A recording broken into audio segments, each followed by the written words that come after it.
事情大致上點解我會有病？好簡單，就係我淨係想，因為我懷疑自己有病啦，我想照下超聲波，咁樣好簡單嘅一個願望咧，去醫院咧，佢哋硬係唔俾我照嘅，即係淨係想照超聲波啫。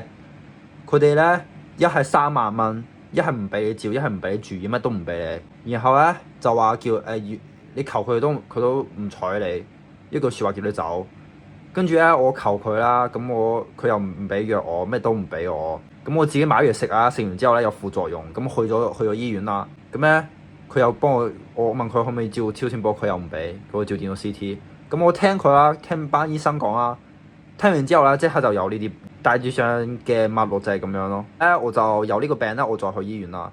佢哋又唔認我，顯啦呢個病咧係冇其他可能性嘅。唔好同我講咩係其他嘅肌肉萎縮症，一定係 ALS。